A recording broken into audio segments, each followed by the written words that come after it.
Order! Order! You are an incorrigible delinquent at times. Behave yourself, man!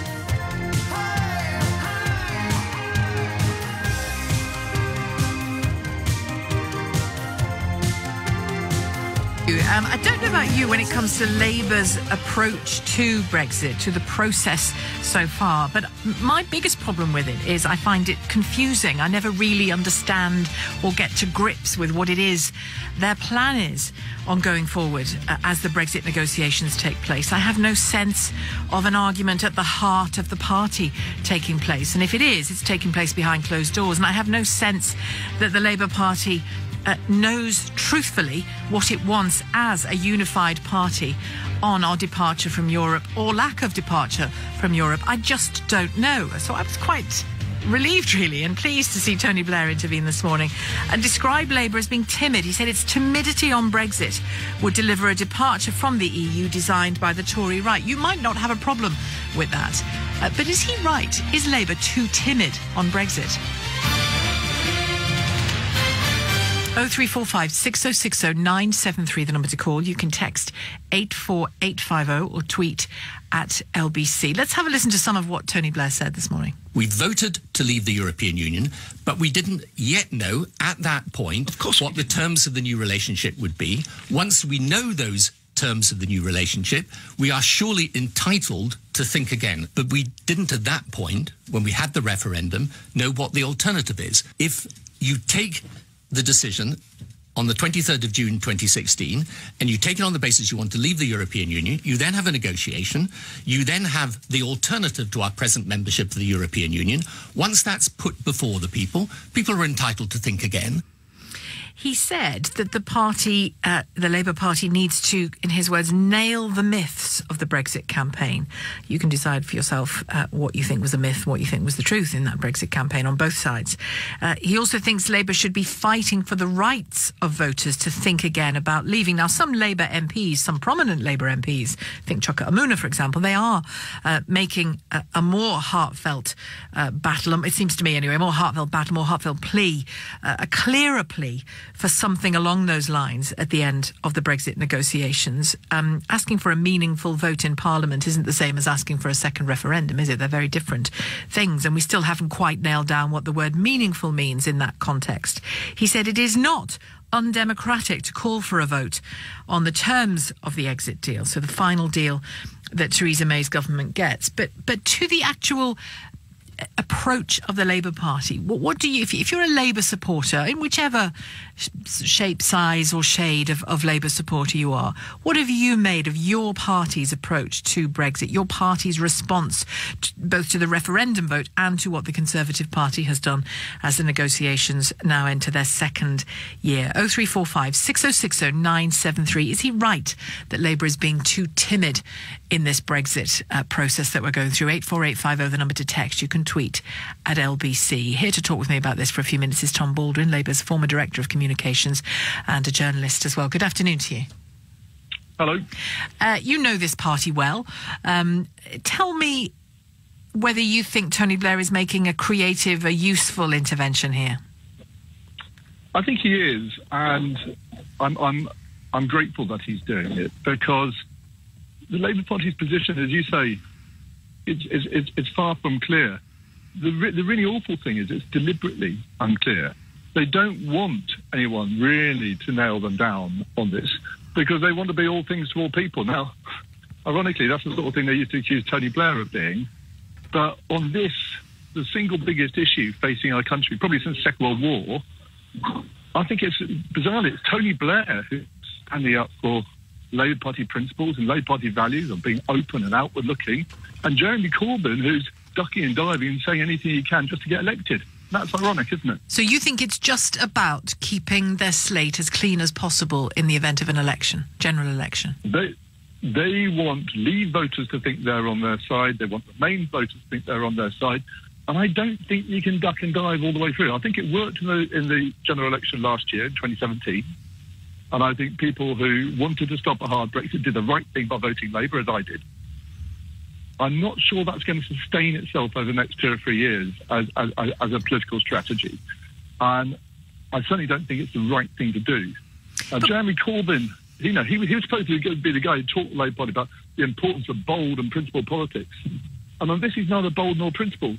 He's ducking and diving and hoping no one notices what his position is. But you could use the exact same words, just with different names, for the Conservative Party, couldn't you? The Conservative Party, the Conservative Party is being, I think, a little more open about its dissent on Brexit. Look, I'm no fan of the Conservative Party's position on this, but the dynamic in the Conservative Party is clear. Most of its members and most of its voters want a hard Brexit, and Theresa May is, in a rather awful way, trying to enable that.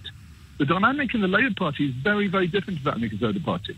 There was a poll done of 4,000 Labour Party members just out yesterday, which hasn't had enough attention, showing that more than 3/4 of Labour Party members want a second referendum. Now, on this issue, I think the Labour Party leadership is out of kilter with its members and its voters and its MPs.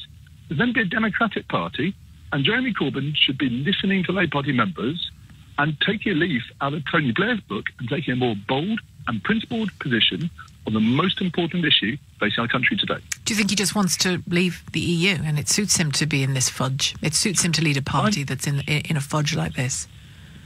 I don't know. I've given up trying to work out what Jeremy Corbyn's position is. When I was at a dinner the other day with quite a lot of senior journalists, and we went around the table and asked people, could they describe what the Labour Party's position on Europe is? And we got about 5 different answers, none of which I think were right.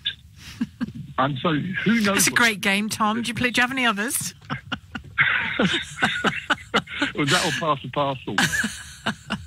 Well, in a way, it's interesting because Brexit is becoming a bit past the parcel, isn't it? You know, it's hard to see the wood for the trees.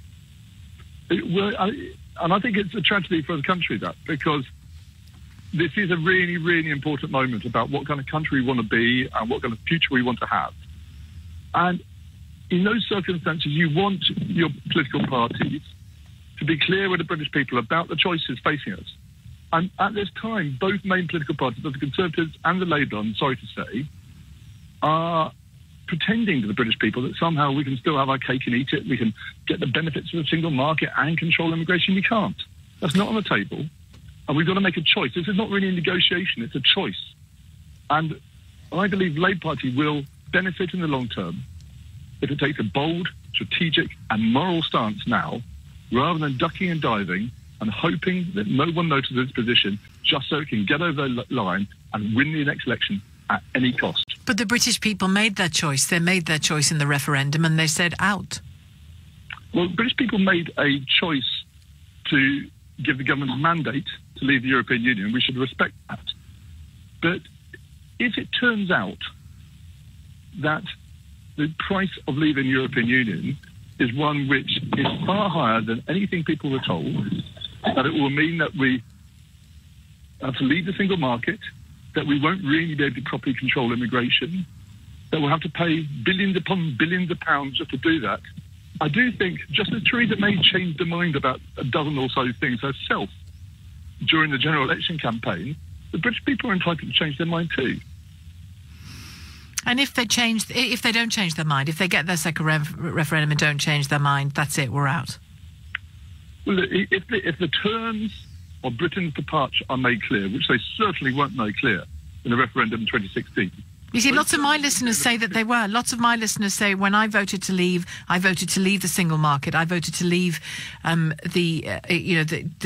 voted to leave the European Court of Justice influence. I voted to leave the single market. That's what they had in mind. Lots of people voted to leave for different reasons. On the ballot paper, none of those things were present. No one said, absolutely, I mean, you couldn't say because the Leave campaign can't be held to account. So you had Daniel Hannan, one of the big Leave campaigners, saying we wouldn't be leaving the single market. Other people saying we would leave the single market. I mean, they could say whatever they wanted. They could say you're going to get £350 million a week more for the NHS. And then the day after the referendum say, we didn't really mean that. You know, the terms of our departure do need to be made clear to the British people. We're a democratic country. When we take a decision, it's not written in stone forevermore. Otherwise, we'd still be members of the European Union after the 75 referendum. Just listening to your assessment of what the Labour Party how the Labour Party is responding to Brexit, Should Tony Blair have used a different word than timid? Should he have used the word cynical? I think it's cynical in its timidity. They are not setting out their position clearly because they want to convince both Leave and Remain voters that they're on their side. That is both cynical and timid. OK, Tom, thank you. Thanks for talking to us today. Tom Baldwin, former Director of Communications at the Labour Party and a journalist as well. Thank you very much for joining us. Over to you now. 0345 6060 973. Is Labour being timid over Brexit, or do you agree with Tom that it is being deliberately so and cynical? Let's throw that word in at the end as well. Or is it right to take this almost holding position until we know for sure what Brexit really will mean? We know for sure it means more than Brexit means Brexit, but are they right to take this kind of holding position? Or is that, as Tony Blair describes it, timid? Is it handing Brexit to the Tory right? 0345 6060 973, the number to call. You can text 84850 or tweet at LBC. It's 1:15. And can I just make a kind of friendly apology to the women of the Labour Party when I say Labour, men or mice? You know what I mean. It's a turn of phrase. Richard in Northampton, are they being men or mice? Are they being timid over Brexit? Is Tony Blair right? Hello. Sheila, I think they're being cynical, the last word that you used. I think they're deliberately being cynical and timid, if you like. The reason I think that is because Jeremy Corbyn campaigned for years against the EU until he became leader of the Labour Party. The Labour Party were pro-EU. And now he's as quiet as a mouse when it comes to it, about leaving, really. And they frankly don't know what way to turn. He says very little. Keir Starmer is all about staying in the customs union and the single market, which was made very, very clear beforehand that we would leave. And if you're going to have another referendum, it can only be one of two ways. You either say we accept the deal on offer or we reject the deal on offer. And if we reject the deal, we go to World Trade Organization rules. Or we accept what could be a bad deal. Now, if that was put before the British people before it even happened, the EU are going to give us a bad deal because they don't really want us to leave. So what would the incentive be for them to give us a good deal? The other alternative is to have a three-way, whereby you say you accept the deal, you decline the deal, or you stay in the EU. Now, let's just suppose that the British public voted to not accept the deal. But if it was a three-way vote, it's very unlikely that 50% would vote for WTO rules. And so, therefore, the Remainers would never leave it alone. They constantly say that less than half of the British public didn't vote to leave, so we should have a third referendum. It'll be never-ending, and it's a nonsense. And the matter is.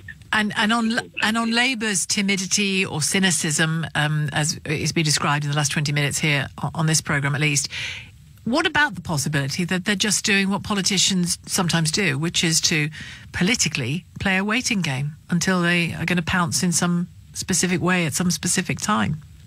Oh, well, there is no doubt about it. Is that necessarily cynical? Isn't it politics? Yes, it's politics. This isn't particularly party political. They're all the same. But in this particular instance, we need leaders in this country that put country before party and put country before politics. We're facing a very serious situation. And I'm a Brexiteer. I voted to leave. I understood why I did it.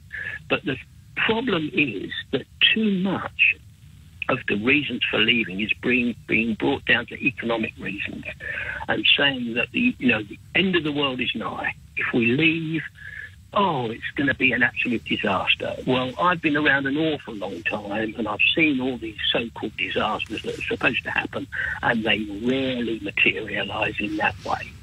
The human race has a way of, making things work out. And it's in no interests for Europe itself, the EU, or anybody for it all to be a mess. All right. Thank you, Richard. An optimistic end there. Thank you, Richard in Northampton. Joseph in Lightwater. Hi. Hello. Is Labour timid on Brexit? A little, but it's kind of right to be at the moment.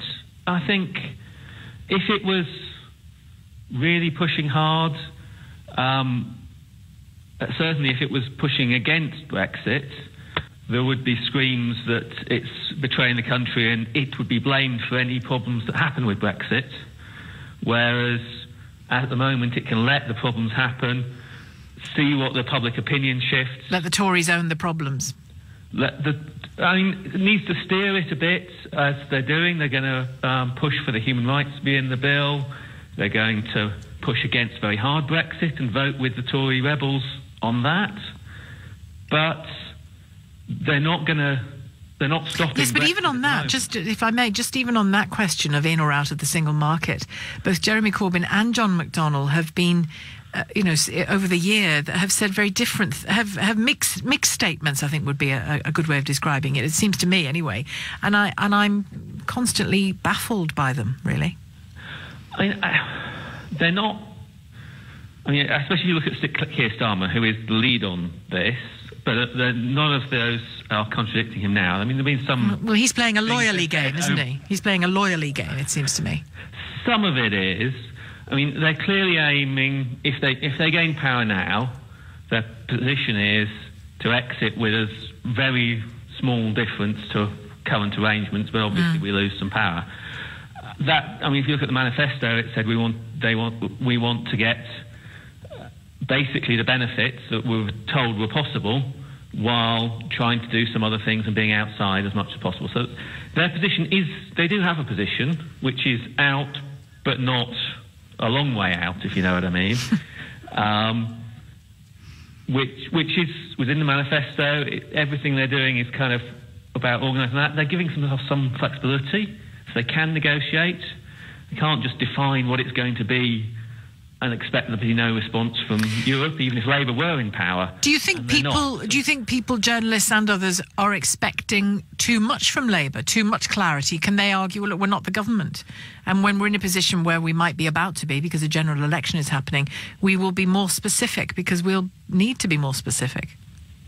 Yes, and some wiggle room is needed for both sides, for whoever is the government, to negotiate. I mean, almost the problem with the government is they've got so many red lines, things they've been clear on, puts them in an almost impossible position. And actually, the government's lack of clarity and lack of knowledge about where it's going. I mean, it was absolutely shocking that just before Christmas, the Cabinet had their first meeting on what the target of Brexit was, what they were trying to achieve. It did seem a tad tardy, didn't it? Not before Article 50. Article 50, even if you're a Brexit fan, Article 50 should have been part of a process and a strategy to achieve something. The fact they didn't know where they were going then should absolutely be mind-blowing.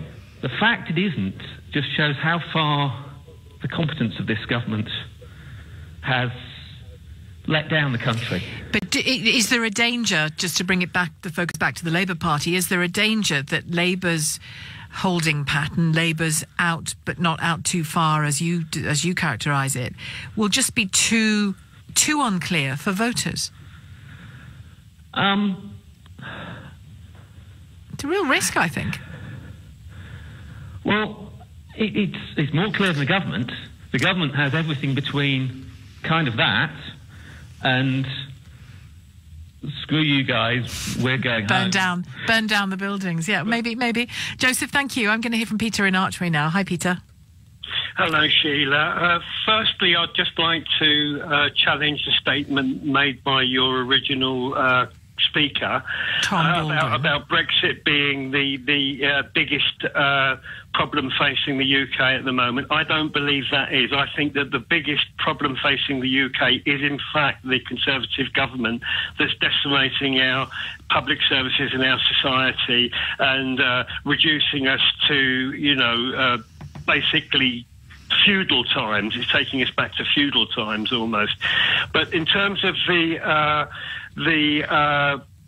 Brexit situation and the Labour Party Party's position, as far as I understand it, is perfectly clear, and that is that we leave the European Union, but we don't throw the baby out with the bathwater like the Conservatives want to do with a very hard Brexit, and that we have a sensible, grown-up, adult relationship with the European Union, whereby we do retain all the benefits of the single market, and I think that's very, very clear, and that's what I've always understood it to be. And do you think that Labour can hold the position it's in now usefully until the end of this, or until a general election? Well, the Labour Party is in opposition at the moment. It doesn't have to make definite statements like the government does. However, yes, you are right. It does need to be the voters do need to know what the Labour Party's position is. You do. I mean, you need to get a sense, even though somebody is in opposition, and I've heard this a lot over the years from opposition politicians of both sides, of all sides. To me, it seems if you are on the radio, on the television, or on the anywhere speaking to voters, it is an opportunity to let them know the direction of travel of your party and your policy and your thinking. And to step back from that, it seems to me to be foolish. You know, I can't think of a time when Tony Blair, for example, stepped back from that. He took years, not just on his own, but the party, New Labour, took years to present itself at every opportunity, present itself, explain itself, so that by the time it became an election-winning outfit, people understood what it was about and what it intended. Well, I think the Labour Party's position was, as your previous caller said, was published in the manifesto in terms of Brexit. So it has been stated. It's clear. Yes, but who's got a manifesto at home that they read every week? Hardly anybody. I'm talking about opportunity to really engage with voters, and you do that by stating precisely what you're about, don't you? Well, the terms of the manifesto are relayed to the public through the media. So it's the media and you guys that haven't looked into the manifesto and relayed that message to us, because you're right, everybody doesn't read into the manifesto in depth. No, well, hang on, before you blame the media again. Everybody blames the media for everything these days. It's really quite boring. Isn't the reality that in interviews, Labour has either been unclear, I've certainly experienced this, has either been unclear about what it's about on Brexit, or has fudged so much as to make no sense at all? Those are two direct experiences I've had as an interviewer. So I can be a channel for you and others to hear Labour's views, but if Labour aren't giving me a clear view to pass on to you and don't respond to my challenges, then that's the best I can do, I'm afraid, Peter, short of actually dragging them to your house, you know. Well, I think you may have had that experience, Sheila, but I'm quite clear, and I always have been quite clear what the Labour Party's position is, and I'm not a Labour Party member. I'm sympathetic to their views, but I'm not a Labour Party member, and I've never been in any doubt personally. And the majority of people that I know are not in any doubt about the Labour Party's position. This seems to be something that this narrative is something discussed within the media all the time about the Labour Party not being clear, but it is very clear. As far as I'm concerned, it just seems that... Tell me it then. Tell me it. If it's so clear, give me a thumbnail sketch right now. Well, we're leaving the European Union, but we're retaining all the benefits of the single market. How? And How? Well, by having a sensible adult conversation with the people within our counterparts, with the negotiators. But they've already said that leaving the single market means total exclusion from that market. On the same basis that you're in it now, it means something different must exist. You can't have the same whilst being different. Is it not possible that if the EU negotiators had been faced with a reasonable adult set of negotiators that were not determined to put obstacles in the way of the process every step of the way, and basically the Conservative Party want a hard Brexit. They want us to crash out so they can have an unregulated economy whereby they can get away with doing everything. Well, you're talking about the Conservative Party all of a sudden, and it was the Labour Party I wanted you to focus on, because you were so clear that Labour's policy on Brexit is clear. And you can say very clear certain things, but once you dig down and ask questions about them, it very quickly becomes unclear. That's the problem, Peter. But thank you very much for your call. We have to leave it there because it's time to go to the news headlines. More of your calls on this question of Labour's timidity on Brexit, according to Tony Blair. Are they being timid, or are they just playing a sensible holding game, a waiting game? 0345 6060 973, the number to call. You can text 84850 or tweet at LBC. The time is 1:32. David's called from Workshop and Anders in Vienna to talk about Brexit and Labour. Are they being timid, as Tony Blair says, David? Are they being timid? Not in terms of what he wants. My question is, you asked if we should have a second referendum because you phrased that in part of your summary. My question is, would you be asking the question if Remain had won? I don't know. Probably not. Probably not. And secondly, why is that though? Because it's unfair. You're right, but probably because the status quo would have been voted for had we won. I knew you were going to say that. Oh gosh, did you? Quo. Okay. It's not the status quo, is it? Because have you seen what they're wanting to do? They want us all to join Schengen. They want a European army. They eventually, I think, want us to join the Eurozone, our new entrance. So people didn't know what they were voting for. They weren't voting for the status quo. They were voting for further integration. So you say to vote for Remain would have been to end up in a federal Europe where all bets were off. Yeah. So people didn't know what they were voting for. I've just seen a Labour MP on Sky News, and she was told that 7 out of 10 Labour constituencies voted to leave. And you know her response was, well, they were told this and they were told that. I was with Vote Leave. Nobody was told anything by anybody. They see what they see every day. These are That's real... not much of a campaign, is it? Not telling anybody anything. Well, people don't listen to the rubbish they hear in the media, I'm sorry, but people make their own decisions. Do you really think people could care less what Tony Blair says? I'm not interested. He had one vote like me. No more or no less. Yet he's plastered on the BBC now. You're talking about him. But why is his vote worth more than anybody else's? Shouldn't be, should it? Well, it's not. It's not his vote. We're having a discussion with a man who was Prime Minister for over a decade and a very effective politician. You might despise him, you might loathe him, you might love him, you might have voted for him. I don't know.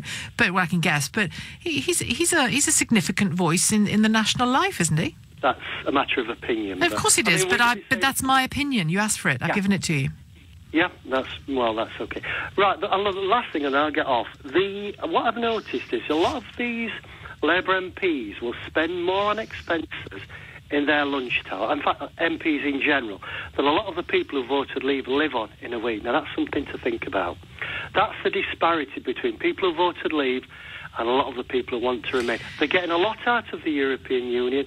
We get nothing out of it, and that's why we voted Leave. Right. On the question of... Okay. On the question of the second referendum, which wasn't the main focus of the hour, but you're right, it was mentioned. It was certainly mentioned in that clip by Tony Blair. Why are people who voted to leave? You know, I can understand why you think the vote has happened. Now you're just trying to change it. I get why that would cause agitation to you. But if, as you say, the Remain vote was actually not a vote for the status quo, it was a vote for dramatic change down the line in Europe. What's so terrifying then about a second referendum in which we say, all right, remaining probably means this and leaving probably means that?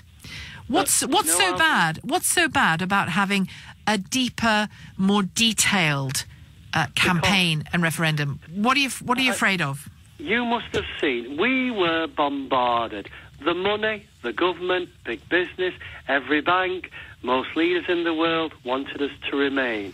The poor, decent working people in the country want to leave.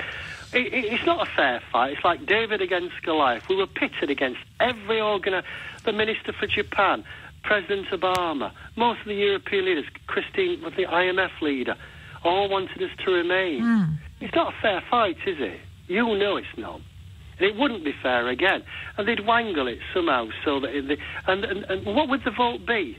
So that's what you fear, do you? You fear that this bulwark of world power would actually just swallow the vote that you would... There's a lot of vested interest in us staying in the European Union. A lot of companies have a lot of agents or marketers there, and they want to overturn what democratically elected governments do.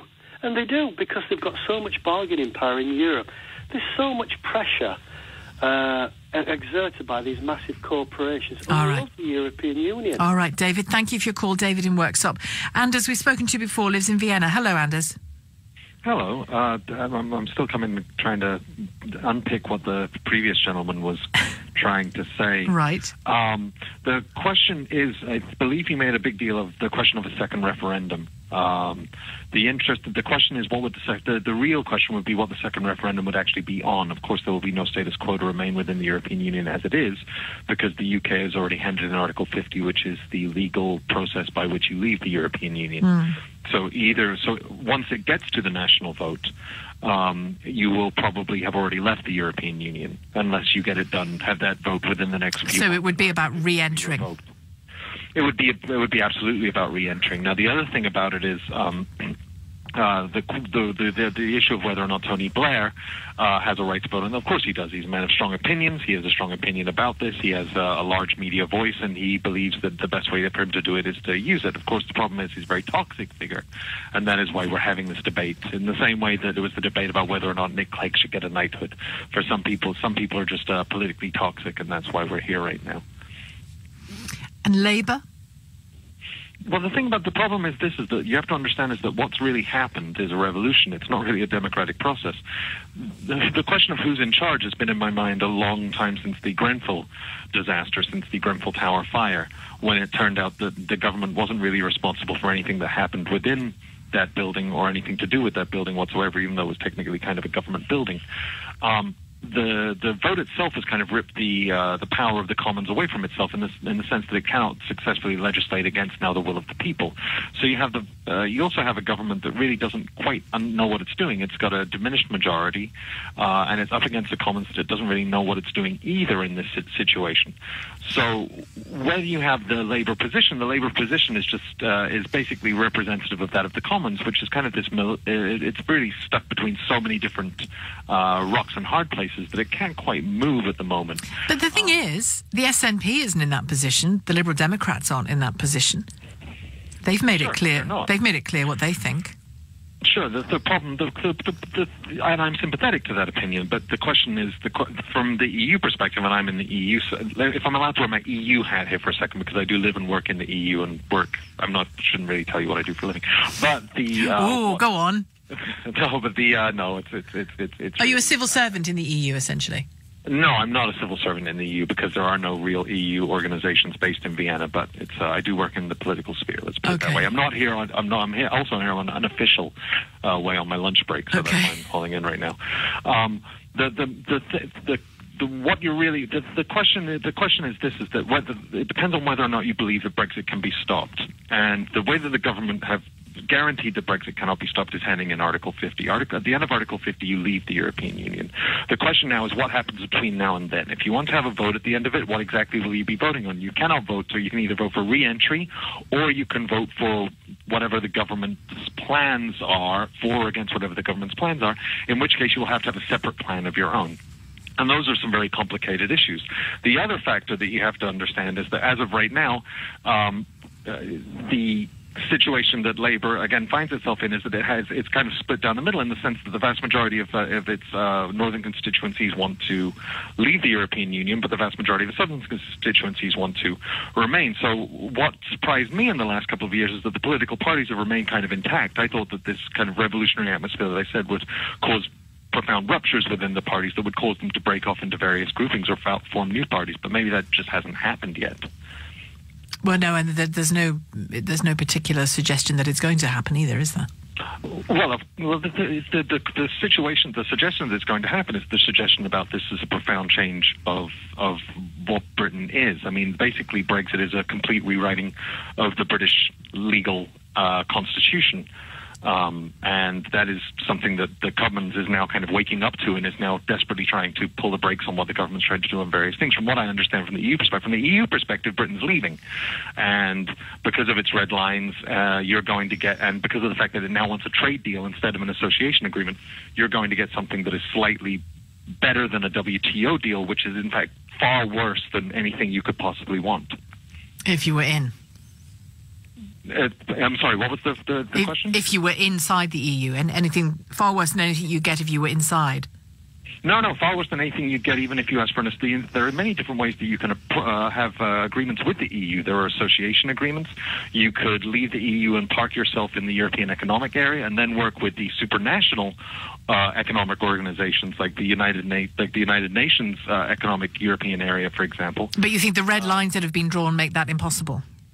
Oh, yeah, absolutely. They've been made impossible for months now, and everybody in Europe has known it. Most people in the German newspapers were reporting that the German government's prepared for a no-deal walkout Brexit as of like 6 or 7 months ago.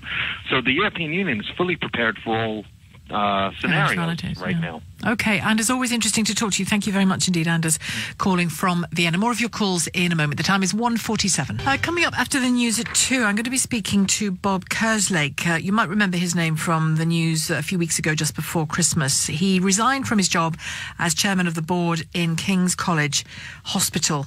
The points he made, I suppose his resignation freed him up to make them. He claims that the situation in his trust and others is being made impossible by Conservative government policy on health spending. The government, for its part, says, or suggests anyway, that he is too close to Labour and its plans to govern to have a legitimate voice on the government's health policy. He's going to join us at 2, and he's got his thoughts on what a kind of future-proofed NHS would look like.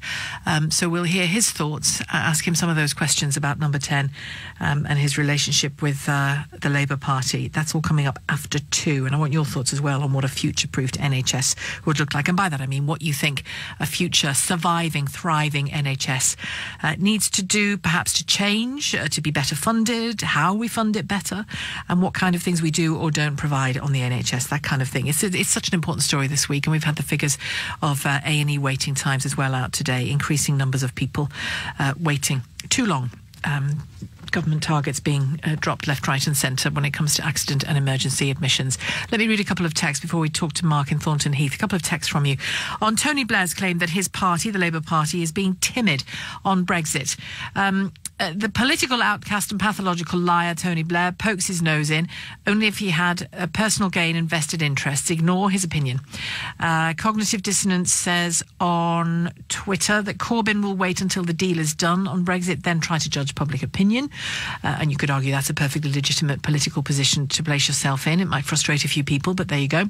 If Corbyn's brown shirts want Blair to shut up, then they need to produce an alternative leftist Labour voice, or they should get out of the way, says Incorrigible FCA on Twitter. Lou in Greenford, shall we just do what Ireland has done and keep voting on the referendum until they got a stay vote? I've heard that one a few times. Mark in Thornton Heath, hello.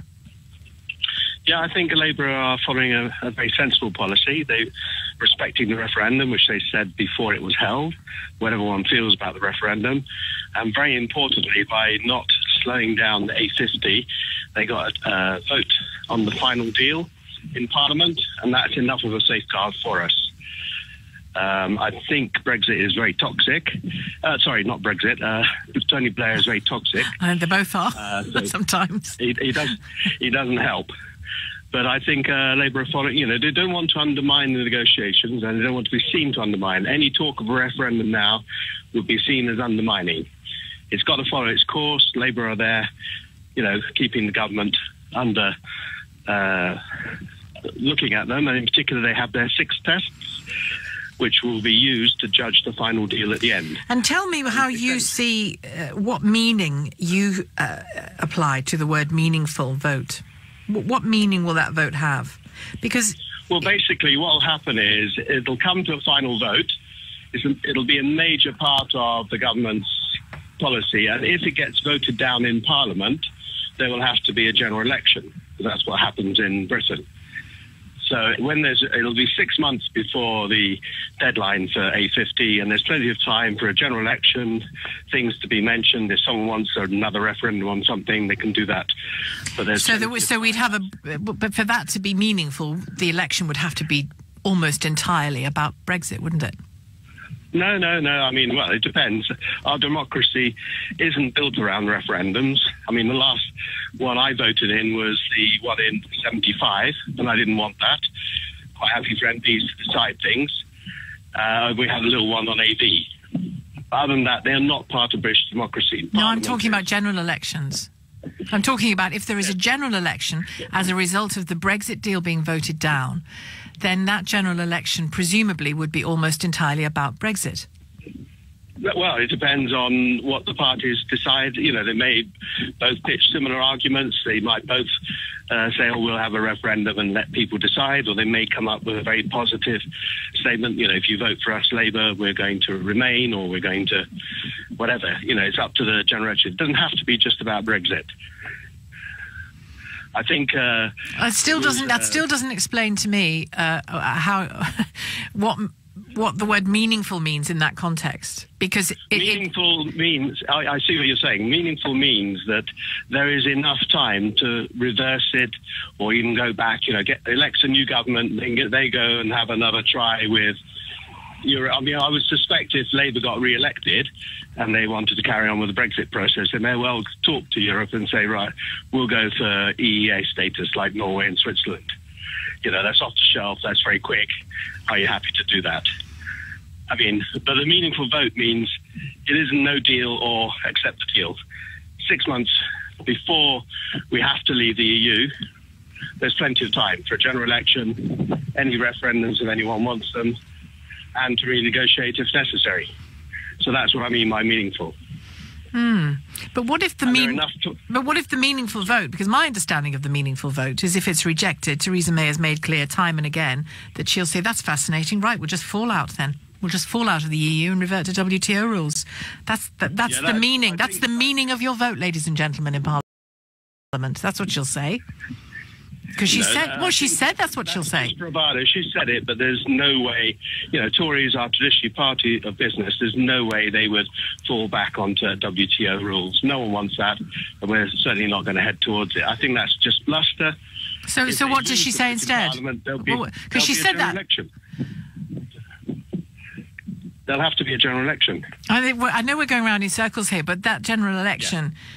I mean, it's so depressing because if you look at the NHS, you look at schools, you look at social care, you look at all the issues that we're facing, the increased numbers of people without a permanent home or without a home at all, you know, just the fundamentals of what it means to run a country that works. They are not being addressed properly because of Brexit. So you're saying to me that a year and a half down the line or a year down the line, we might find ourselves having a general election. And I'm putting it to you, Mark, that general election would be entirely about Brexit. And that, I think it would have to be. I can't see how it could be anything else if it immediately followed from that so-called meaningful vote in Parliament. And yet all of those important issues that need to be addressed won't be being addressed. Well, if they wanted to avoid that, they would just say, right... Second referendum. Labour Party will offer a referendum on the final deal, or... hard Brexit, soft Brexit, remain, or whatever it is. They could avoid that by saying we'll give a referendum. I don't personally... Well, Labour's not in power, so Tories would have to say that, wouldn't they? No, if there was a general election. I mean, I'm 100% Remain, and I'm a Labour supporter, and, you know, I think it's absolutely disastrous for the economy and for Britain to exit. The only thing that's reasonable, and unfortunately no one seems to talk about it, is going for soft Brexit, which I think Labour's policies all point towards soft Brexit, which is freedom of movement, single market, sort of light, probably. Although we've had people like Michel Barnier and Guy Verhofstadt saying there's no such thing as soft Brexit or hard Brexit. Brexit is just Brexit. They came over all Theresa May on that one. Mark, really interesting to talk to you. Thank you. Really good conversation. Thanks very much for all of your calls on that subject. And it's on Brexit that I want to start the programme because Tony Blair has intervened in the debate again, to the fury of many shadow cabinet ministers, it seems, from the reaction I've been seeing. He's written an article where he's basically saying that Jeremy Corbyn is trying to have his cake and eat it on Brexit and should come out and oppose the UK leaving the European Union. So that's my question for the next half an hour to you. Is Tony Blair right? Should Jeremy Corbyn be absolutely, unequivocally clear Labour's position is to remain in the European Union? Now, I disagree with Tony Blair on that, not because I'm a supporter of Brexit, but because I think actually Jeremy Corbyn's position has been quite clever in some ways, quite nuanced, in that he has basically not said an awful lot. We all know that he's quite a Eurosceptic, but he's let Sir Keir Starmer, his shadow Brexit secretary, effectively say what he likes, so he can appeal to Labour supporters who think we should stay in the EU and those that don't. So do you think that Tony Blair is right, that Jeremy Corbyn is trying to have his cake and eat it, and should he come out and oppose the UK leaving the EU? In Tony Blair's view, if he did that, Labour would annihilate the Tories at the next election. Again, be interested to hear your views on that. I, again, think he's wrong. Well, he's also, Tony Blair, this is not Jeremy Corbyn, Tony Blair has also said that we as a nation have a right to rethink our decision to leave the EU. Right. The one thing that's consensus in all of this, there's not much consensus, but there is consensus that this is probably the most important decision the country has taken since the Second World War. If it's that important, we should carry on debating and thinking until we finally have to leave, because we can withdraw our Article 50 application to leave at any point in time up until March 2019. And what I'm saying is something very simple at this stage. It's saying we have the right to rethink. I'm not saying we will, or that we must. I'm simply saying we've got the right, once we know what the alternative is, once the government's negotiated that, and we've got to pin them down so that we can see what the real terms of that New Deal really are. Once that happens, then we can make a judgment, and we shouldn't be prevented from making that. Well, Mr Blair also criticised Labour's approach to Brexit for being too timid, and he said that Jeremy Corbyn should fight for the nation's right to reconsider Brexit. The Labour Party leadership, what they think is that the smartest thing to do is for Labour to carry on saying, well, we're in favour of Brexit too, and then essentially, when the government comes out with its deal, say, well, we will get a better deal. I tell you, when they get to that point, they're going to find it very difficult. It's far better to go on to the high ground, say what we really think, and give some leadership to our people. You know, I understand why there are people in Labour seats who felt, there was no listening to them. People weren't paying attention to their anxieties and their concerns and their worries. And so that was a major part behind the June 2016 referendum decision. You've got to address those concerns. I'm in no doubt about that at all. But the reality is, Brexit is going to make their position worse. It's going to put up the standard of living because of the fall in the currency. It's going to reduce growth, and therefore there are fewer jobs and less money to go around. And on the health service, you can see then a lot of them will have voted on the basis, well, we're going to get more money for the health service, but we haven't. We've actually got less. So I think it would be a far stronger position for the Labour Party to be in, to say what it actually thinks. And I think the vast majority of Labour members think that Brexit is not the answer to the country's problems. Say what we think, show some leadership, and then, I can see a situation where the Labour Party would annihilate the Tories if it went to the high ground, because it would also go right back into the fundamental division in the Tory party over the future of the country. So I think it would be it would just be a much more powerful political position. Well, that was Tony Blair there speaking this morning. Well, let's speak to a man who opposed Tony Blair over the Commons dispatch box, Iain Duncan-Smith, who joins us now, former leader of the Conservative Party. Iain, very good afternoon. Do you welcome these interventions from Tony Blair? Do you think that, some people are saying that whenever he speaks on this subject, it actually increases the Leave vote? Well, I can't really comment on his effect on the Labour Party, though I do know a number of Labour MPs who every time he intervenes on any subject, really, they groan at this point. So it's always rather remarkable that the man that led them to great victories, they dislike him so much. The real point, though, is just on the issue. He's wrong. He's wrong.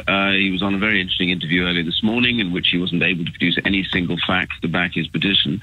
And, when you undress what he is actually trying to say, what he really says is, they got the wrong decision when they voted in 2016. And as always in Europe, we have to make them get the right decision and keep on going until they vote the right way. And you can see that endless referenda that have happened around Europe every time they voted against whatever was on the table with regards to greater coming together, alignment, more regulation.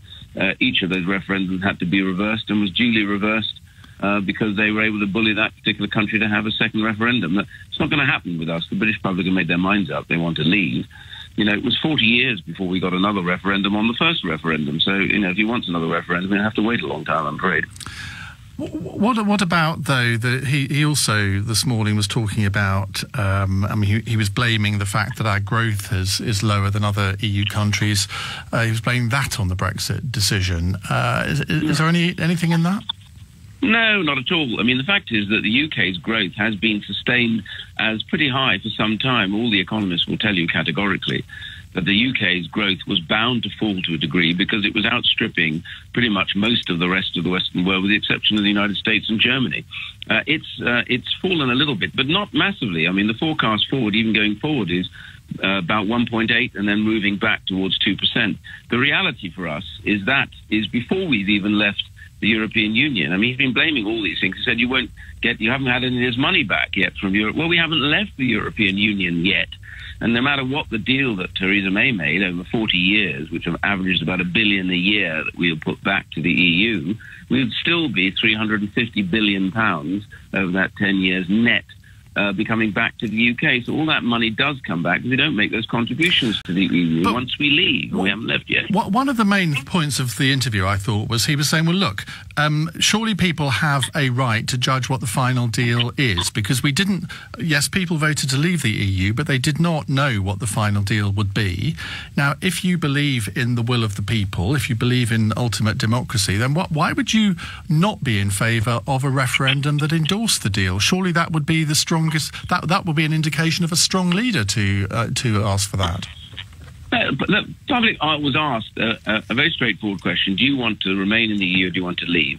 And during the course of that referendum, I mean, they've got very short memories, these people on the Remain side, like Tony Blair. The Prime Minister has said it, that is to say... the last Prime Minister, also the Chancellor at the time, said it. Endless of them said it, including Tony Blair, that if you vote to leave the EU, that means leaving the single market and leaving the customs union. They thought that was a threat. The British public didn't see it like that, and they voted to leave. So the idea somehow that we've got to go back now and have another referendum because they might not like elements of the deal. What are you going to ask them? Every single element of the deal, tick the box, yes or no. You can't have a negotiation take place on that basis. The Parliament, it has been agreed, will have a vote on whether they want to accept the deal or they don't want to accept the deal. And that is the reality, is Parliament now has to get that through. Parliament will have that vote. The idea that you have a second referendum, this is a game being played out here by them to constantly try and chisel away and say, look, if only we had another referendum, somehow that would make it more democratic. It was the biggest vote, with the biggest number of people turning out in our political history, and they voted to leave the EU. The truth is, the elites like Tony Blair simply cannot get that through their heads, that that's what they've done, and they want us to get on with it. Okay. You can see from all the polling. Get on with it is what they say. Iain, thank you very much. That's Iain Duncan-Smith, Conservative MP for Chingford and Woodford Green. Well, Alistair Campbell is editor-at-large of the New European newspaper and, of course, former Director of Communications to Tony Blair. Alistair, very good afternoon. Hi, Iain, how are you? All right, thank you. First of all, is it ever helpful for Tony Blair to intervene in this way? We've had several shadow cabinet ministers, anonymously, of course, say this afternoon that they think it might have been better if he hadn't done so. Are you there, Alistair? I'm here. Well, did you hear my question? Yes, I did. No, can you hear me now? Yes, go on. Yeah, I said it'd be far better if members of the Shadow Cabinet spoke not anonymously and openly and started making some of the arguments that Tony Blair is making. And, you see, I think what was interesting about listening to Iain Duncan-Smith there is that people, I think, on his side of the argument are actually scared of people knowing the reality of what's now going on. I honestly do recommend that people go onto Tony Blair's Institute's website and read the report that's been put out today, analysing some of the costs and consequences of Brexit so far. And I think the point that he's making, that if the public decide that actually this is not the Brexit we thought we were going to get, this is costing us a lot more, it's taking a lot longer, it's more chaotic, the consequences are becoming clearer and we don't like them, the public is entitled to think again. And what the Leavers have tried to do is to say the will of the people existed for one day only on June the 23rd, 2016. So I think it's helpful for anybody who actually understands the arguments, cares about the arguments and puts them forward to make those arguments. And I think it's a sign of how weak the arguments of the opponents are, that they prefer to say, oh God, I wish Tony Blair would keep his mouth shut. I don't know if you've read I don't know if you've read Tom Harris's piece in the Telegraph today. No. I mean, very strong supporter of Tony Blair, former minister in his government, and someone you know very well. Let me just read you this short quote from his article. He says, "My personal favourite of all these democratic champions are those who claim that referendums have no place in a parliamentary democracy, that they're too easily manipulated by vested interests, and that therefore we should have another one." He's got a point, hasn't he? Well, I didn't want a referendum in the first place. I do think that this is a rare point where I agree with something Margaret Thatcher once said, is that... And I think the line has finally given out on us. Apologies to everyone there. I think we all know what Alistair Campbell was going to say. I think Margaret Thatcher said that referendums were things that demagogues use to get their way.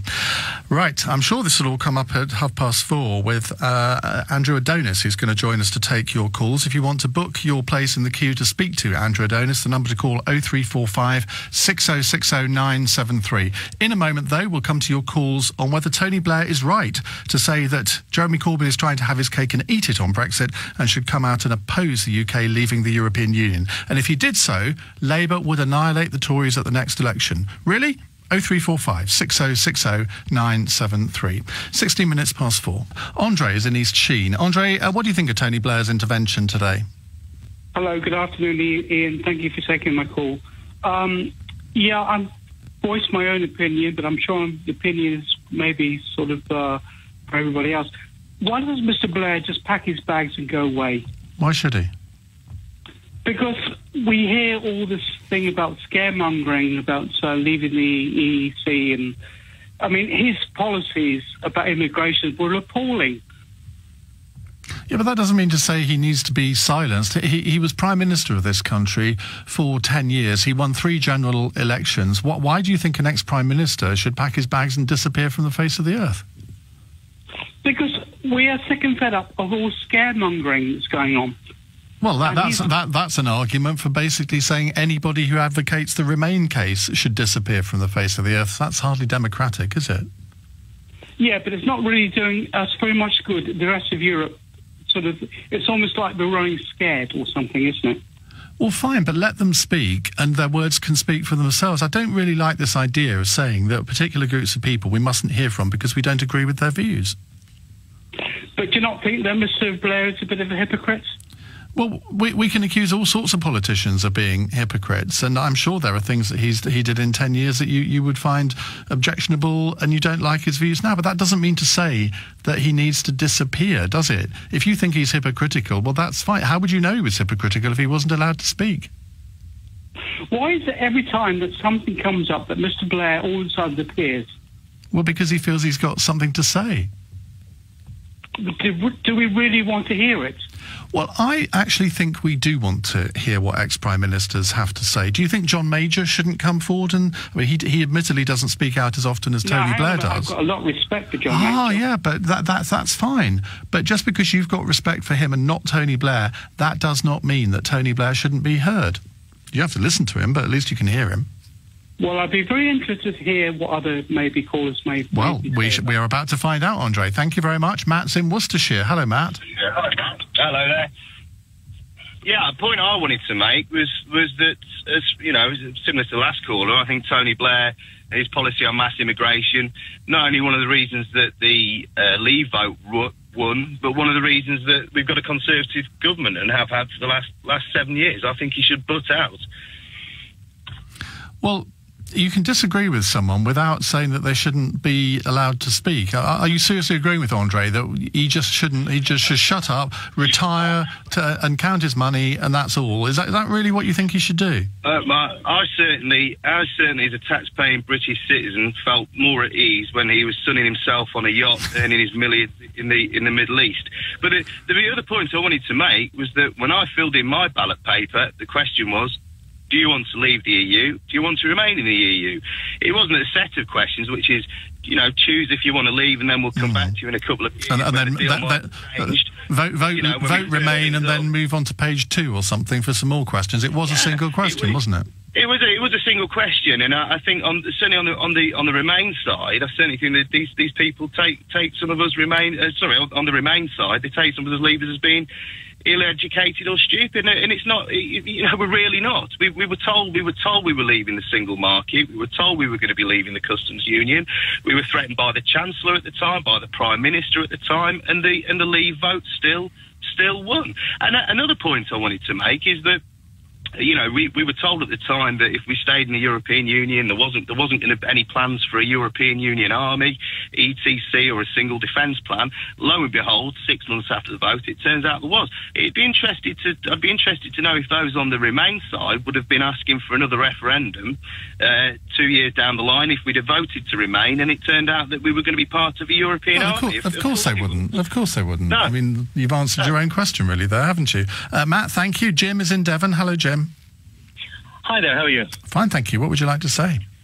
Well, I'd just like to say I think it's rather rich for people like Alistair Campbell and Tony Blair to demand that, the people on one given day and one given vote may have made a mistake, and that can't possibly stand, and maybe they've had to rethink a couple of weeks or a couple of months later. If we did that system, we'd never have a government in position. How many months after an election we thought we made a mistake here. That's democracy. That's what it's called, and they know that. They know that fully.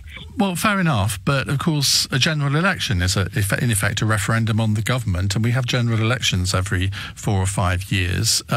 So why do you find it so objectionable, the idea of having more referendums? I don't mind. If we want to have another referendum down the line, if you want to do another referendum in 40 years, that's fine by me. But we shouldn't be doing another referendum now, because the fact is that we voted to leave Europe. We've agreed to leave Europe. Tony Blair is trying to have another referendum to stop us leaving Europe. Once we've left Europe, if Tony Blair wants to, put up a policy or with a bunch of other people and say, hey, we want to join Europe again, then he can stop, just as Nigel Farage had to do right in the beginning. By all means, feel free. Spend the next 15 years trying to do that. Jim, thank you. Let's move on to Michael, who's in High Wycombe. Hello, Michael. Hello, how are you? Fine, thank you. What's your point? It concerns me deeply the amount of airtime Mr. Blair is getting, when in my mind it's questionable whether he should be in front of a court to decide whether he is guilty. Well, I mean, that's a hackneyed old argument, isn't it? He isn't in front of a court, he's in front of a microphone. Yes, I know, but it's a difficult thing and it's a personal view.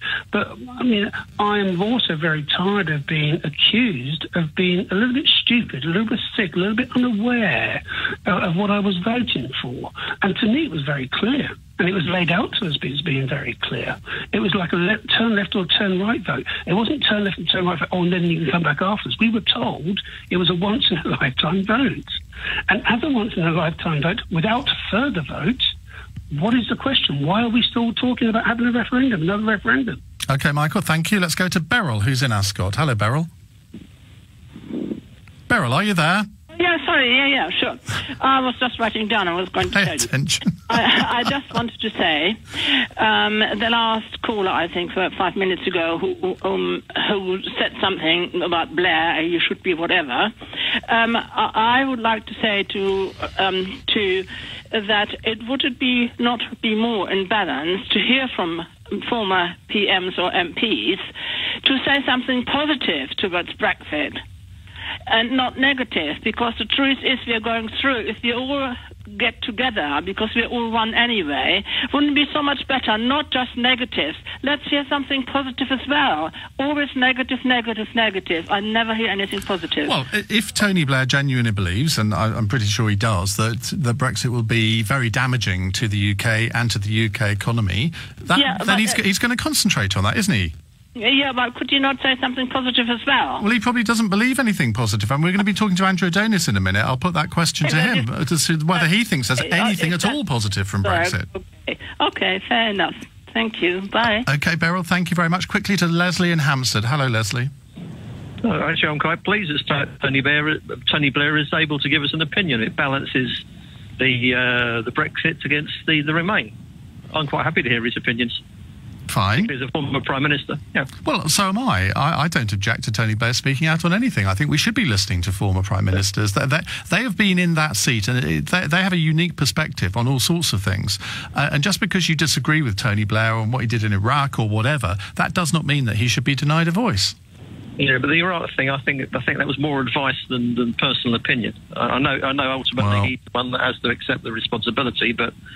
and I suspect he thinks about that probably every day of the year. Leslie, thank you. Simon's in Hampstead. Hello, Simon.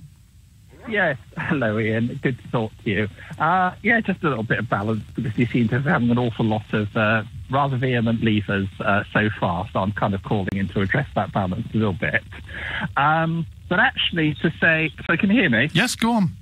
Yeah, sorry, to say that... So I kind of agree with Tony Blair that I think we have to be very aware that the final deal might be very poor, and that economically we could, emphasise could, be a lot worse off being outside the European Union rather than being in.